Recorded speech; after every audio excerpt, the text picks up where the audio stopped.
William Henry Gates III nasceu em 28 de outubro de 1955, em Seattle, em uma família de classe média alta. Seu pai era advogado, sua mãe professora e voluntária em organizações de caridade. Diferente de muitos dos titãs da indústria, Gates não cresceu na miséria, mas em um ambiente de disciplina e estímulo intelectual. Ainda assim, nada em sua infância apontava que aquele garoto magricela, de óculos grandes e jeito tímido, se tornaria um dos homens mais poderosos da história. Desde cedo, revelou uma obsessão incomum por lógica e números. Aos 13 anos, na prestigiosa escola de Lakeside, Gates teve seu primeiro contato com o computador. Não era uma máquina pessoal, menos naquela época.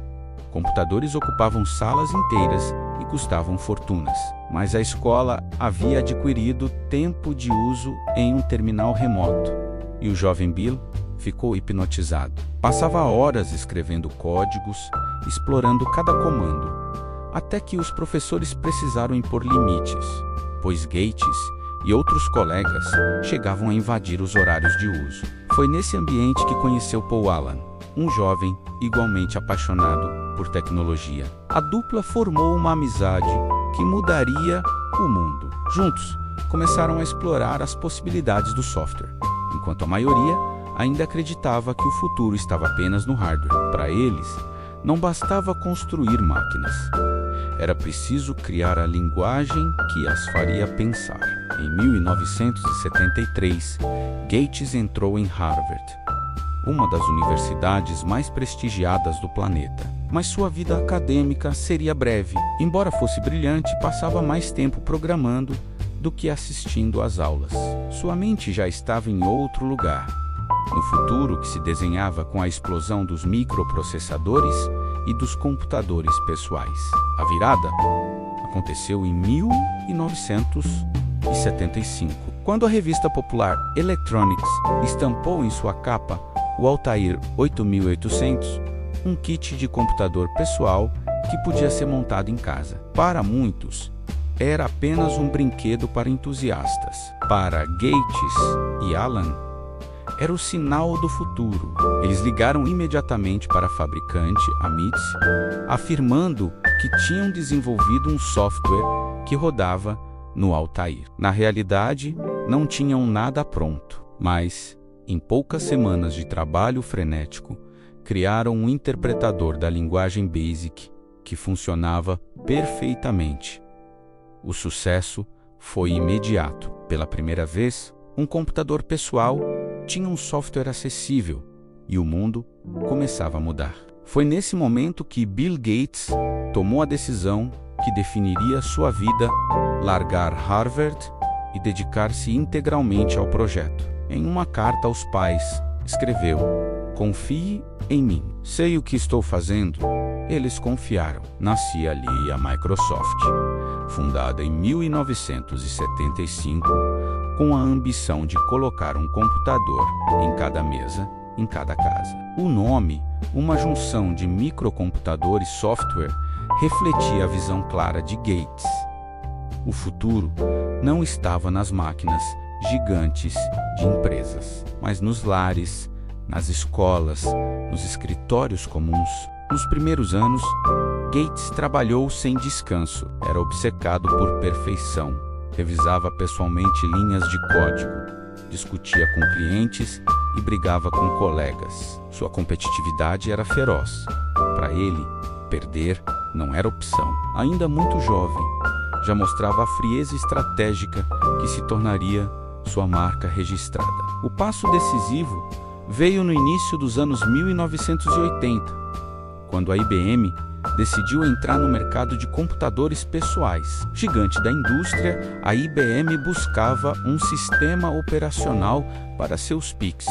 Gates, com apenas 25 anos, viu a oportunidade de sua vida. Negociou com a IBM um contrato para fornecer o software, o que se tornaria o MS-DOS. Mas o detalhe genial foi este: em vez de vender o sistema operacional de forma exclusiva, Gates manteve o direito de licenciá-lo a outras empresas. Isso significava que, enquanto a IBM vendia seus computadores, a Microsoft poderia fornecer o software para qualquer outro fabricante. Em pouco tempo, o MS-DOS se tornou o padrão da indústria.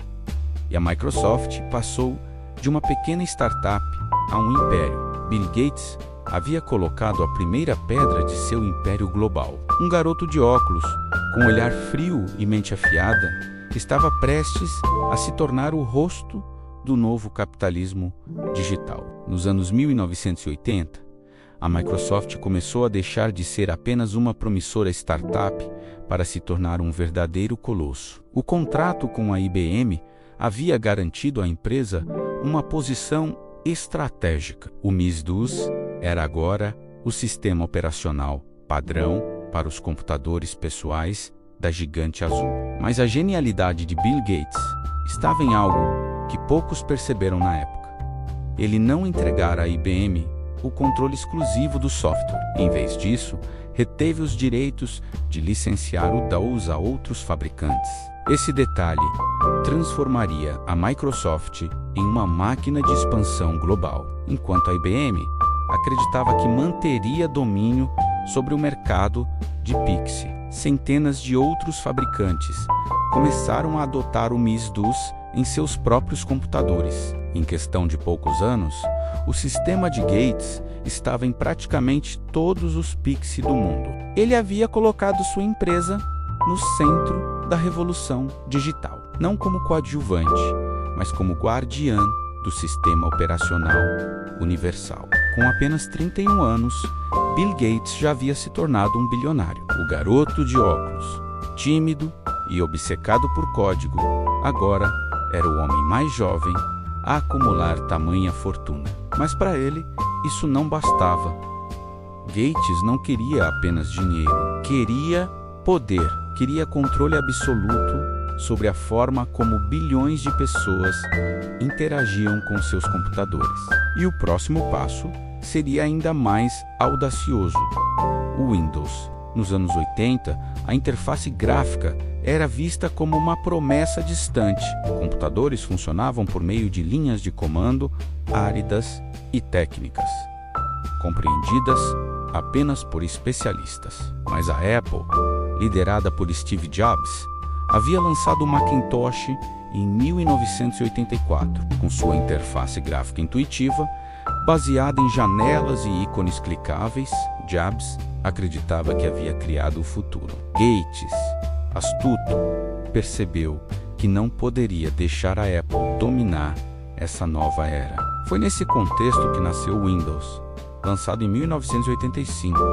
No início, parecia apenas uma extensão do DOS, um sistema instável e limitado. Muitos críticos zombaram da tentativa da Microsoft de competir com a Apple, mas Gates tinha uma carta na manga. Enquanto a Apple insistia em controlar rigidamente seu hardware e software, a Microsoft licenciava o Windows para qualquer fabricante. Isso significava que, em poucos anos, havia milhares de PIX no mercado, todos rodando Windows. A estratégia funcionou com perfeição. Enquanto a Apple se limitava a um nicho caro e fechado, a Microsoft inundava o mundo com computadores acessíveis. Escolas, escritórios, governos, casas, todos passaram a usar o Windows. A lógica era simples. Se você queria um computador barato e útil, ele vinha com MS-DOS e logo com Windows. Na década de 1990, Gates havia alcançado o sonho que proclamara ainda jovem: um computador em cada mesa, em cada casa. Mas isso trouxe também um novo status: o de monopólio. A Microsoft era agora tão poderosa que parecia intransponível. O sucesso, porém, não se devia apenas ao software, devia também ao estilo implacável de Gates como líder dentro da Microsoft. Ele era conhecido por sua dureza, entrava em reuniões e desmontava apresentações com perguntas afiadas. Humilhava executivos que não dominavam detalhes técnicos e exigia dedicação absoluta. Sua obsessão era tamanha que, muitas vezes, dormia no escritório, revisando linhas de código pessoalmente. Esse perfeccionismo e frieza lhe renderam tanto respeito quanto temor. Para seus funcionários, trabalhar na Microsoft era como estar em uma guerra.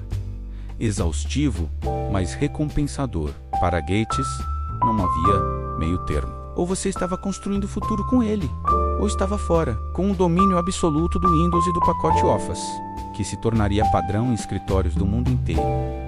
Bill Gates transformava sua empresa em um império digital. Mas, como sempre acontece com impérios, quanto maior a glória, maior também o escrutínio. O jovem bilionário que havia começado com sonhos em uma garagem estava prestes a enfrentar seu maior desafio: provar que a Microsoft não era apenas um monopólio voraz, mas uma empresa legítima. O Estado, os concorrentes e até o público começariam a questionar se Bill Gates não havia se tornado grande demais para ser ignorado. Em 24 de agosto de 1995, a Microsoft lançou o Windows 95.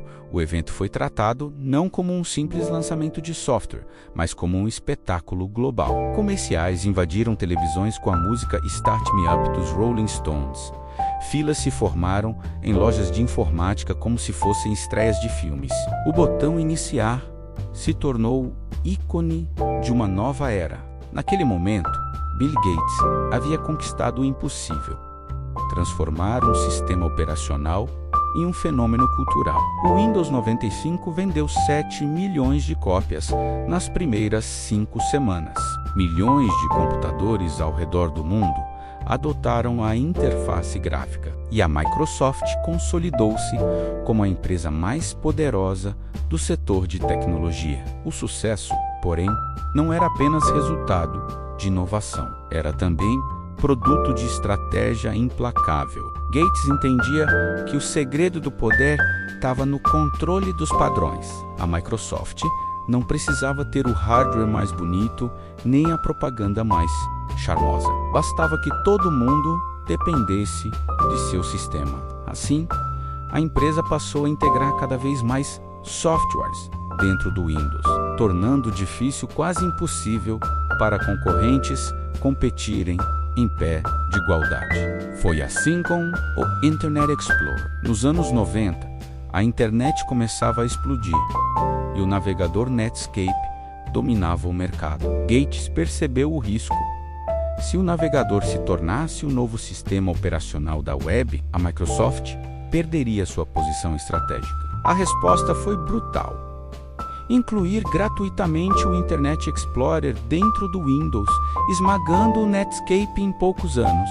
Essa prática, chamada de venda casada, acendeu o alerta dos reguladores. O governo dos Estados Unidos processou a Microsoft em um dos maiores casos antitrust da história. Gates, antes celebrado como um jovem gênio, agora era retratado como um tirano corporativo, um monopolista frio, disposto a destruir qualquer concorrente que ameaçasse seu império.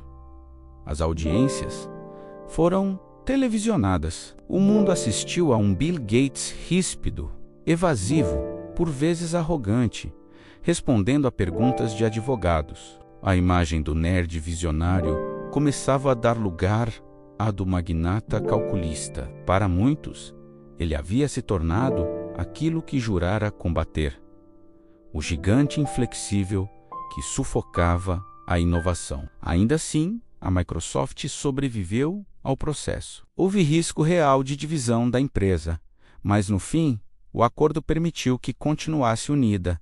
Embora sob vigilância, a experiência, no entanto, marcou Gates profundamente. Ele havia vencido no campo dos negócios, mas perdido no tribunal da opinião pública. Sua reputação estava arranhada. Enquanto isso, sua fortuna explodia. Nos anos 90, Bill Gates se tornou o homem mais rico do mundo, título que manteria por mais de uma década. Sua riqueza parecia inatingível, sua influência absoluta. Cada escritório, cada escola, Cada casa com um computador era, de certa forma, tributária da Microsoft. O garoto de óculos que largara Harvard agora controlava a porta de entrada para a vida digital de bilhões. Mas, como todo império, o da Microsoft também enfrentava novas ameaças. A internet crescia. Além de seu controle, startups surgiam com ideias revolucionárias, e rivais como a Apple de Steve Jobs começavam a se reinventar. O monopólio de Gates já não era tão garantido quanto parecia. A era do Windows 95 havia consagrado seu poder, mas também havia plantado as sementes do questionamento. Até onde um homem poderia controlar a tecnologia sem sufocar o próprio futuro que ajudara a criar? O fim dos anos 1990 trouxe consigo uma tempestade que nem mesmo Bill Gates podia controlar: a revolução da internet. Até então, a Microsoft dominava o mundo dos computadores pessoais com seu sistema operacional e seus softwares de escritório. Mas a web não respeitava fronteiras. Pequenas startups, muitas nascidas em garagens, começaram a desafiar a ordem estabelecida.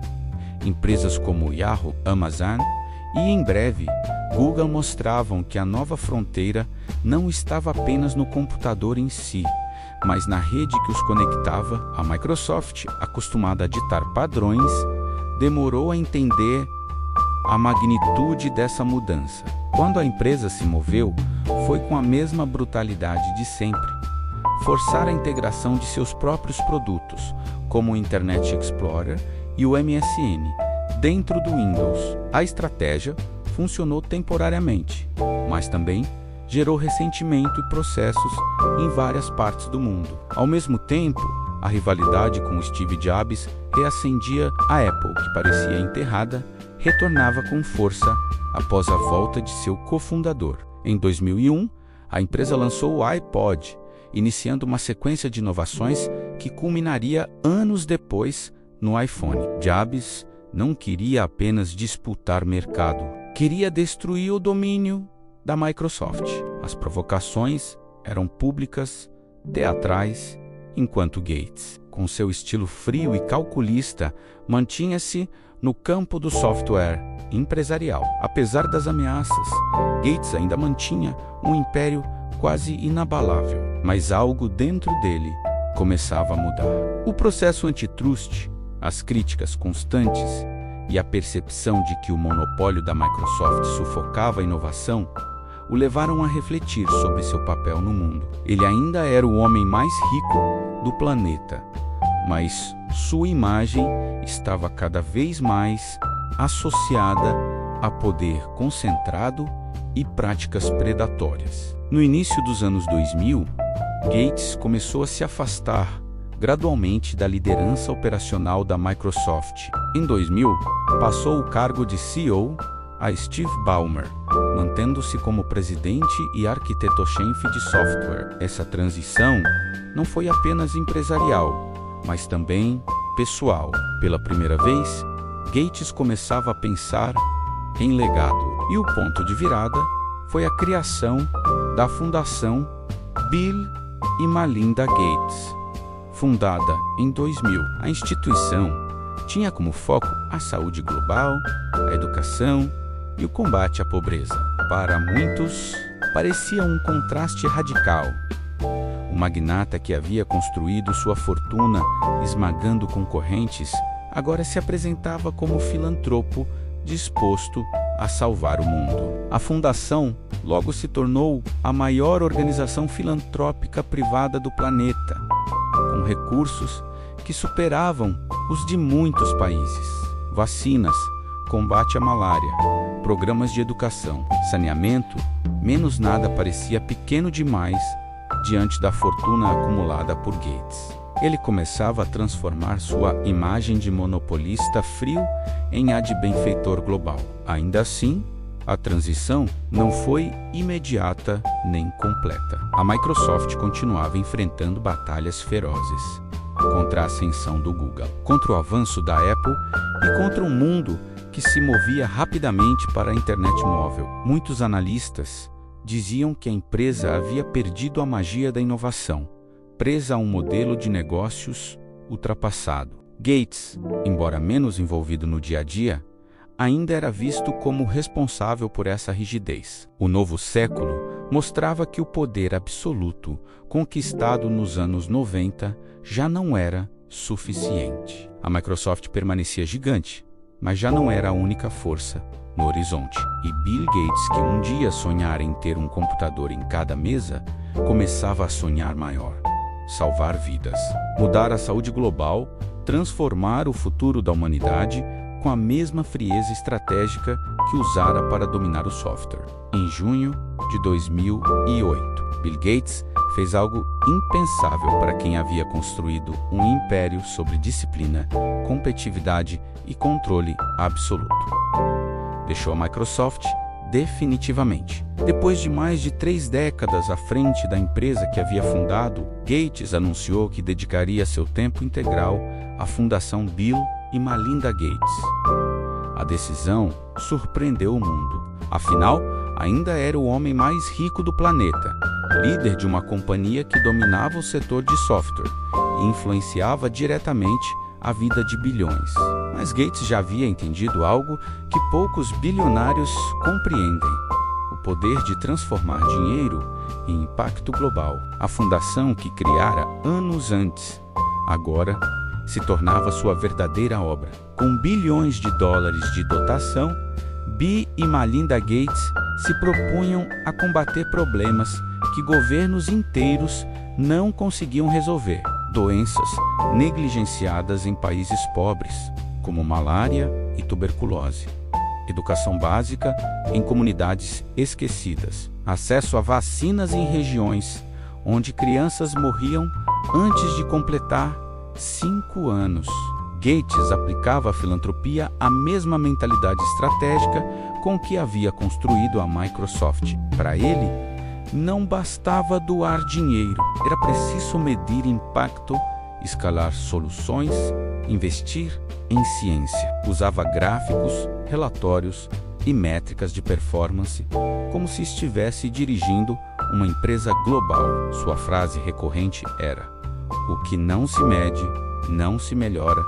O mundo reagiu com admiração e desconfiança. Alguns viam nele um novo Andrew Carnegie, o magnata do aço que no fim da vida se dedicou à filantropia. Outros o acusavam de tentar limpar a própria imagem após anos de monopólio. Mas, independentemente da motivação, os números eram inegáveis. Milhões de vidas estavam sendo salvas por programas financiados pela Fundação Gates. A magnitude de sua atuação atraiu aliados poderosos. Warren Buffett, seu amigo próximo e outro dos homens mais ricos do mundo, decidiu doar a maior parte de sua fortuna à fundação. Esse gesto fez com que a iniciativa se tornasse ainda mais poderosa, capaz de influenciar políticas públicas, pesquisas científicas e até a geopolítica global. Enquanto isso, a Microsoft seguia seu caminho sem a presença diária de Gates. Sob Steve Ballmer, a empresa cresceu em receita, mas perdeu espaço e inovação para a Apple e Google. O mundo da tecnologia estava mudando. Smartphones, redes sociais, inteligência artificial começavam a dominar as conversas. Gates observava de longe, já menos associado ao império que havia construído. Mas essa distância não diminuía sua influência. Pelo contrário, ampliava. Bill Gates deixava de ser apenas o CEO da Microsoft para se tornar uma figura quase supranacional. Alguém que discutia saúde global com presidentes, líderes da ONU e cientistas renomados. O nerd que havia começado em uma garagem, agora decidia os rumos de campanhas de vacinação em continentes inteiros. E mais uma vez, sua frieza estratégica despertava tanto admiração quanto críticas. Admiradores viam nele um visionário que trocara a busca pelo lucro pela busca pelo bem comum. Críticos afirmavam que ninguém deveria ter tanto poder de decidir sobre questões que afetam bilhões. O paradoxo de Gates se aprofundava. Herói e vilão, visionário e monopolista, gênio e manipulador. Ainda assim, a metamorfose estava completa. Bill Gates já não era apenas o arquiteto do império digital. Agora era também um engenheiro da saúde global. Um homem que usava sua fortuna e sua mente analítica para reconfigurar o futuro da humanidade. Na década de 2010, a Fundação Bill e Melinda Gates alcançou uma escala quase inimaginável. Com recursos de dezenas de bilhões de dólares, tornou-se a maior organização filantrópica privada do planeta, ultrapassando o orçamento de muitos países em áreas como saúde pública e educação. Bill Gates, que havia passado a vida controlando o mercado de software, agora se tornava um dos arquitetos invisíveis da saúde global. Vacinas contra poliomielite, sarampo, meningite e malária começaram a ser distribuídas em larga escala em países em desenvolvimento com apoio direto da Fundação. Milhões de vidas foram salvas. Programas de saneamento básico, pesquisas sobre agricultura sustentável e projetos educacionais em regiões pobres ganharam fôlego, graças à visão pragmática de Gates. Para ele, a filantropia não era caridade, mas engenharia social baseada em métricas e resultados. Essa abordagem lhe rendeu reconhecimento em todo o mundo. Presidentes, primeiros ministros e até secretários da ONU o recebiam como se fosse um chefe de Estado. Em conferências internacionais, sua presença era guardada como a de um líder político global. Gates deixara de ser apenas o fundador da Microsoft para se tornar uma figura supranacional, capaz de influenciar decisões que afetavam bilhões de pessoas. Mas junto com o prestígio vieram as controvérsias. Para críticos, nenhum indivíduo deveria concentrar tanto poder sobre questões públicas. Decisões sobre vacinação em massa, estratégias de combate a pandemias e financiamento de pesquisas científicas estavam, em parte, nas mãos de uma fundação privada guiada pela visão de um único homem. Esse paradoxo reacendeu as mesmas acusações que Gates enfrentara nos tempos da Microsoft monopólio, mas agora aplicado não ao software, e sim à filantropia. A situação se intensificou com o avanço das redes sociais e a disseminação de teorias conspiratórias. Bill Gates passou a ser alvo de acusações absurdas de manipular vacinas para controlar populações a implantar microchips em seres humanos. A pandemia de Covid-19, em 2020, elevou essas conspirações a um nível mundial, enquanto a fundação financiava pesquisas e vacinas em tempo recorde. Milhões de pessoas espalhavam teorias que o retratavam como vilão global. O contraste era brutal. De um lado, Gates era celebrado por líderes mundiais como herói silencioso, alguém que usava sua fortuna para salvar vidas. Do outro, era demonizado em fóruns digitais como arquiteto de um suposto plano de dominação. Assim, o paradoxo que sempre marcou sua vida atingia o auge, visionário ou vilão. E como sempre, Gates reagia com frieza. Em entrevistas, evitava polêmicas pessoais e voltava ao pragmatismo. Gráficos, estatísticas, relatórios, repetia que sua missão era salvar vidas e que ruídos nunca mudariam os fatos. Essa postura, no entanto, alimentava ainda mais a aura ambígua em torno dele. Um homem que parecia incapaz de mostrar emoção, guiado apenas pela lógica matemática de suas convicções. No meio disso tudo, sua vida pessoal também enfrentava turbulências. Em 2021, Bill e Melinda Gates anunciaram o divórcio após 27 anos de casamento. A separação chocou o mundo, mas, diferente de muitos magnatas, a parceria filantrópica permaneceu intacta. A fundação continuaria a existir, mesmo com o fim da relação conjugal. O homem mais rico do mundo por décadas já não ocupava mais esse posto ultrapassado por Bezos, Musk e outros titãs.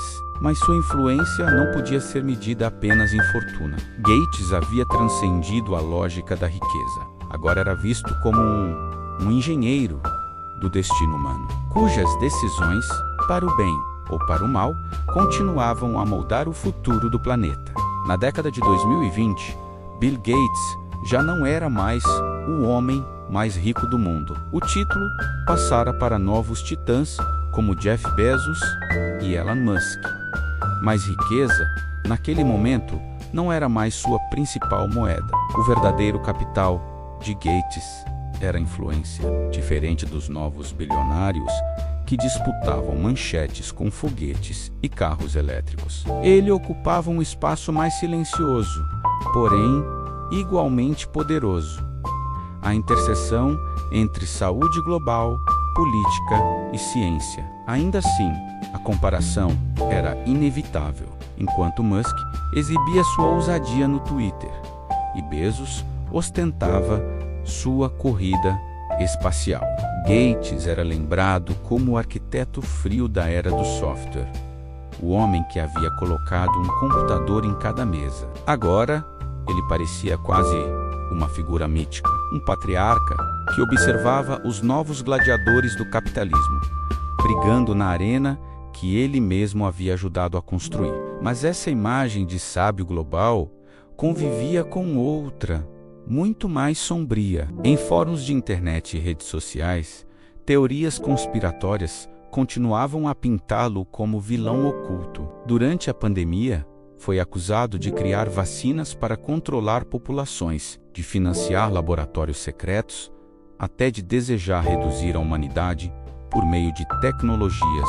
Nada disso tinha base em fatos, mas a velocidade da informação transformava ficções em crenças reais. Gates, que sempre cultivou uma imagem racional, descobriu-se preso em uma guerra cultural em que lógica e números pouco importavam.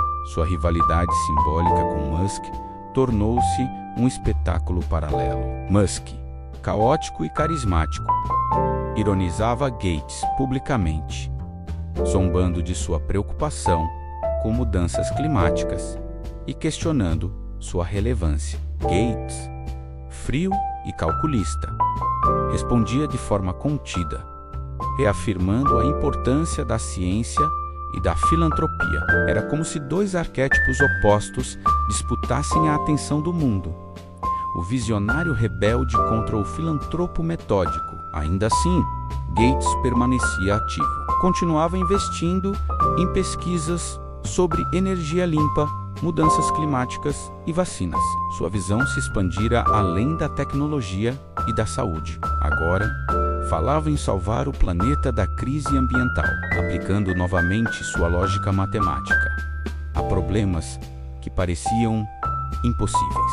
Para ele, a luta contra as mudanças climáticas era o novo grande desafio da humanidade, tão decisivo quanto a revolução digital que lhe dirara no século passado. Críticos, porém, continuavam a enxergá-lo como figura ambígua. Para uns, era o filantropo pragmático, disposto a gastar sua fortuna para corrigir falhas do mundo. Para outros, era o símbolo do excesso de poder privado. Um homem que, sem nunca ter sido eleito, tinha mais voz que líderes políticos em decisões que afetavam bilhões. O paradoxo de Bill Gates permanecia intacto: herói ou vilão, visionário ou manipulador. Mas talvez o ponto mais intrigante fosse a forma como Gates encarava essa dualidade. Ele não buscava aplausos, tampouco se abalava com críticas. Sua vida parecia guiada pela mesma lógica que guiava seus algoritmos: resolver problemas independentemente do barulho externo. Para o bem ou para o mal, Gates já não era um simples empresário. Era um símbolo vivo da era em que bilionários passaram a moldar o destino da humanidade. E enquanto novos nomes surgiam e desapareciam no cenário global, ele permanecia ali com seus óculos discretos, Seu sorriso contido e seu olhar frio lembrando ao mundo que não é preciso estar em foguetes ou no noticiário diário para exercer poder. Às vezes, o verdadeiro poder é silencioso, invisível, inevitável. O nome de Bill Gates atravessou décadas como um eco impossível de silenciar, do jovem nerd de óculos que largou Harvard para perseguir um sonho, ao magnata acusado de monopolizar a tecnologia mundial, até o filantropo que investiu sua fortuna em vacinas, educação e energia. Limpa menos sua trajetória é um mosaico de contradições que refletem os dilemas do próprio século XXI. Gates foi o homem que colocou o computador em cada mesa, em cada casa. Foi o arquiteto de um império que moldou a vida digital de bilhões. Criou o Windows, o Office, padrões tão enraizados que se tornaram invisíveis, como o ar que respiramos. Mas também foi o rosto de processos antitrust, acusado de esmagar concorrentes, sufocar a inovação e se tornar um tirano digital. Mais tarde, reinventou-se como filantropo global. Transformou a Fundação Gates em uma potência supranacional, maior do que muitos estados, capaz de decidir o destino de campanhas de vacinação, programas de saúde e pesquisas científicas. Salvou milhões de vidas e, ao mesmo tempo, despertou suspeitas de que nenhum indivíduo deveria ter tamanho poder sobre questões coletivas. O paradoxo que o acompanha desde os anos 70 permanece vivo, visionário ou vilão. Para alguns, Bill Gates é o símbolo da genialidade pragmática, do poder da disciplina e da capacidade de transformar lógica em impacto. Para outros, é a face fria do capitalismo extremo, que acumula riqueza e depois a redistribui como benevolência, mantendo-se sempre no centro do jogo. Mas talvez o legado de Gates não esteja nem no monopólio da Microsoft, nem na filantropia bilionária. Talvez esteja no fato de que ele sempre pensou em escala. Onde outros viam negócios, ele via padrões. Onde outros viam caridade, ele via sistemas. Sua mente calculava não em indivíduos, mas em bilhões. E isso o tornou diferente, inevitável, quase inumano. A história ainda o julgará. O tempo dirá se Bill Gates será lembrado como o nerd genial que libertou a humanidade pelo computador, como um monopolista frio que dominou o mercado ou como filantropo que tentou salvar vidas em escala global. Mas, qualquer que seja o veredito, uma verdade permanecerá. Não existe mundo moderno sem Bill Gates. Ele não buscou ser amado, não buscou ser compreendido, buscou ser necessário. E conseguiu, porque no fim, Bill Gates não apenas criou software, criou uma nova realidade. E realidades, uma vez estabelecidas, não podem ser desinstaladas.